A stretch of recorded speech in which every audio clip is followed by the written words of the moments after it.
Salut à tous, j'espère que vous allez bien. Aujourd'hui, écoutez, chose promise, chose due, j'ai décidé de vous tourner une vidéo make-up parce que, comme vous le savez, j'adore me maquiller, j'adore le maquillage. Et comme il y a pas longtemps j'ai investi dans une ring light, je me suis dit que c'était l'occasion toute choisie de tester. Alors laissez-moi vous dire que cette lampe est juste géniale parce que je peux changer, je sais pas si vous voyez à la caméra, mais je peux changer en fait la couleur de la lampe, faire des tons plus froids comme ça, ou faire des tons plus chauds. Et hop, et hop. D'ailleurs, je trouve que les tons plus chauds, ça va beaucoup mieux avec le maquillage que je viens de faire. Écoutez, je ne maîtrise pas encore tous les ressorts de cette lampe magique, mais en tout cas, j'en suis très satisfaite. En plus, du coup, voilà, on peut la contrôler avec le téléphone. Donc je suis très contente d'être désormais équipée, les gars. Parce que du coup, je pense que je vais clairement vous tourner ce genre de vidéo beaucoup plus souvent. C'est vrai que jusqu'à présent, j'étais un petit peu dépendante de la météo parce que j'avais pas encore d'éclairage professionnel, tout simplement. Du coup, je ne pouvais pas faire autrement que de vous tourner cette vidéo aujourd'hui. Malgré un temps très maussade dehors, j'ai pu tourner dans de super bonnes conditions, donc je suis trop contente. J'espère que ça rendra bien à la caméra. En tout cas, si vous voulez savoir comment j'effectue ce make-up, je vous invite à regarder le reste de la vidéo. Et surtout, n'hésitez pas à me dire en commentaire si ce genre de vidéo vous plaît, parce que pour moi c'est un super indicateur. Ça me permet justement de savoir si je peux continuer à faire ce genre de vidéo. N'hésitez pas non plus à vous abonner à ma chaîne si c'est pas déjà fait. J'arrête mon blabla et je vous laisse tout de suite avec la vidéo. Ok, so... Je commence avec une bonne couche de fond de teint que j'applique à l'éponge humide. Alors pour la vidéo, j'ai mis une grosse quantité de fond de teint parce que la quantité habituelle ne se voyait pas du tout à la caméra.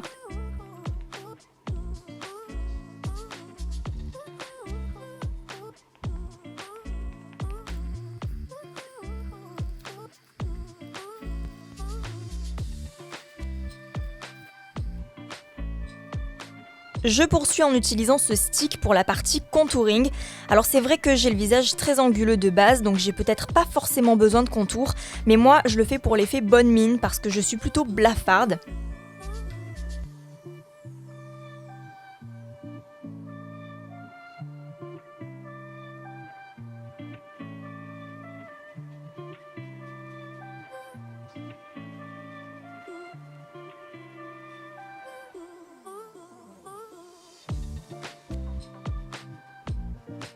J'aime bien aussi sculpter ma mâchoire pour contrebalancer mon menton qui est très en avant par rapport au reste de mon visage. Un peu de correcteur sous les yeux pour camoufler mes cernes et j'applique la matière au doigt pour éviter les traces.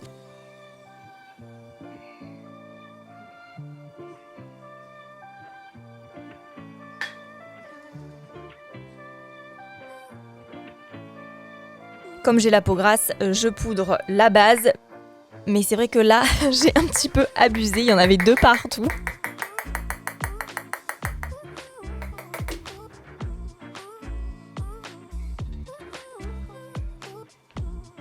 On passe aux sourcils.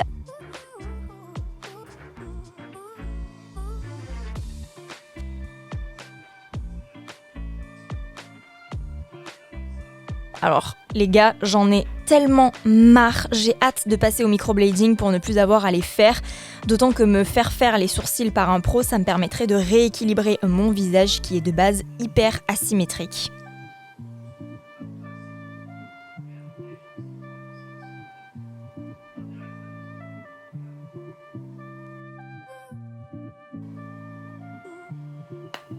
Pour mes yeux, j'utilise la palette Toasted de chez Tarte, qui est la seule vraie palette que j'ai, parce que je suis pas très fard à la base. Je vous mettrai bien sûr tout le détail des teintes utilisées ainsi que tout le maquillage utilisé pour cette vidéo en description.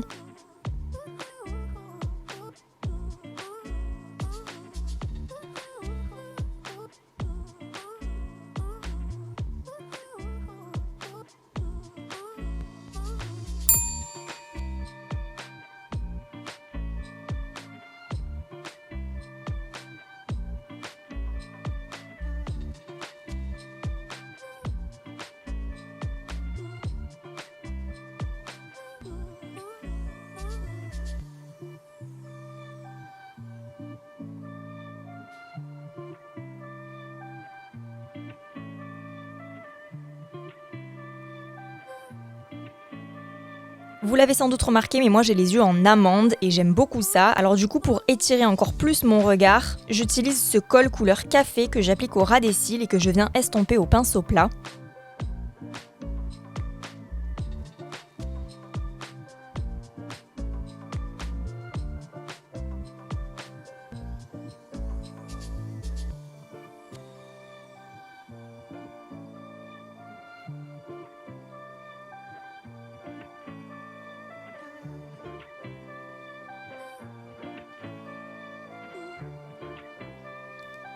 Je courbe mes cils à l'aide du recourbe-cils.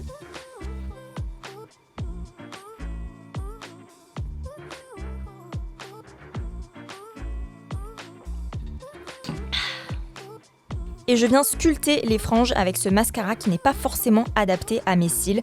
D'ailleurs, si ça vous intéresse, je vous prépare une vidéo sur comment bien choisir son mascara. Si ça vous dit, abonnez-vous à ma chaîne pour ne pas la rater.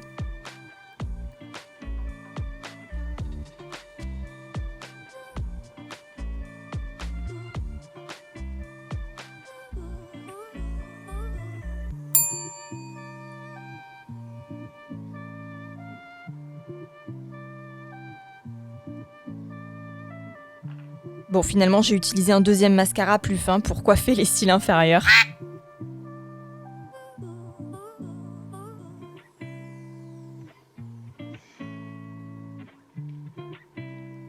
Pour les lèvres, je vais utiliser un nude mat dans les tons bois de rose.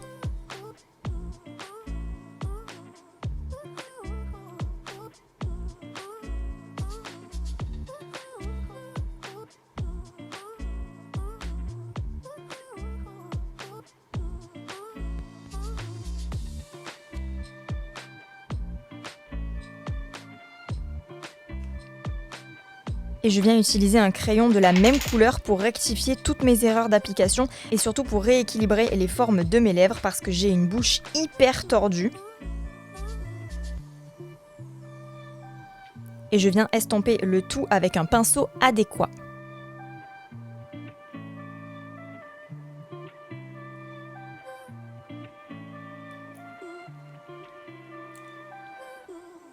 Enfin, je viens réveiller le teint avec ce blush et un peu de highlighter. Alors ces deux étapes, je les fais toujours en dernier parce qu'il faut vraiment doser en fonction du maquillage que je viens de faire.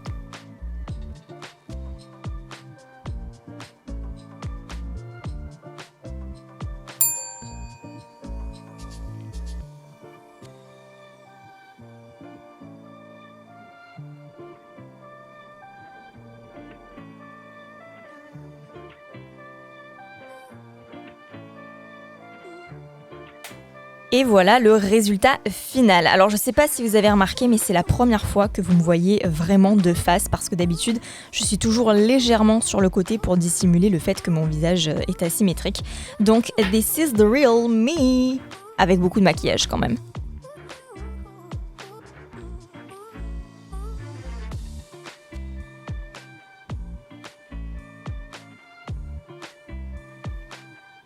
Merci de m'avoir suivi jusqu'au bout, n'oubliez pas les pouces en l'air, les cœurs, les commentaires. Je vous fais plein de bisous et je vous dis à très vite. Ciao ciao.